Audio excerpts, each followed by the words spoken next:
इसलिए जानबूझ करके भारतीय जनता पार्टी की सरकार में लगातार ठेकेदारों से कमीशन उगाने के मामले में तो भाजपाइयों का रिकॉर्ड बन चुका है, और अगर हम वर्ल्ड का रिकॉर्ड देखें तो शायद वर्ल्ड रिकॉर्ड भी उनके ही नाम पर आएगा।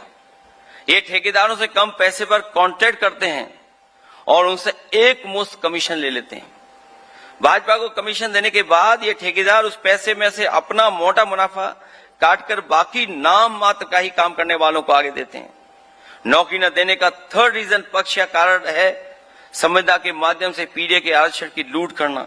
यह सबसे महत्वपूर्ण सवाल बनता है कि जब संविधान पे नौकरियां होंगी तो पीडीए के समाज के लोगों को आरक्षण नहीं देना पड़ेगा, इसलिए जानबूझ करके वो संविदा पर बढ़ाना चाहते हैं। दरअसल नौकरी देने का मतलब है कि नियमानुसार आरक्षण भी देना होगा। जब ये भाजपाई 69,000 भर्तियां जैसी सरकारी नौकरियों में संविधान द्वारा लागू किया आरक्षण मार देते हैं तो सोचिए संविधान में तो क्या क्या अत्याचार और भ्रष्टाचार कितना करते होंगे। इसलिए जानबूझ करके भारतीय जनता पार्टी और उनकी सरकार में बैठे लोग संविधान की नौकरियों को बढ़ावा दे रहे हैं।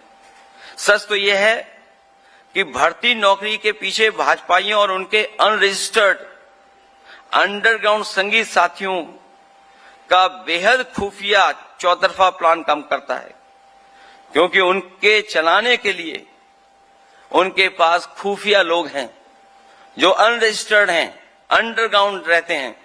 वो जानबूझ करके इसी तरह का बढ़ावा देते हैं। भाजपा परीक्षा प्रणाली को वो दशानन है जिसके 10 चेहरे हैं। इन दशानन के 10 रूप हैं। परीक्षा प्रणाली में हेरफेर हेराफेरी करने वाले भाजपाई, गलत प्रश्नोत्तर के पेपर छपाने वाले भाजपाई, पेपर लीक या सॉल्वर का जुगाड़ करने वाले भाजपाई, परीक्षा की तारीख टलवाने वाले भाजपाई, परीक्षा रद्द करने वाले भाजपाई, मूल्यांकन में कॉपी बदलने वाले भाजपाई, आरक्षण मारने वाले भाजपाई, रिजल्ट लटकाने वाले भाजपाई, भर्ती नौकरी कोर्ट में ले जाने वाले भाजपाई, कोर्ट में जानबूझ करके केस हार जाने वाले भाजपाई। सच्चाई तो यह है इन सब के पीछे बहुत बड़ी साजिश काम कर रही है, जिसकी मंशा पीडीए समाज के 95% लोगों को 5% प्रभुत्वशाली लोगों के लिए श्रमिकों की मजदूरी की तरह उपलब्ध कराना है, वो भी कम से कम परिश्रमिक पर, जिससे कि उनका ज्यादा शोषण कर सकें। इसलिए मैं कहना चाहता हूं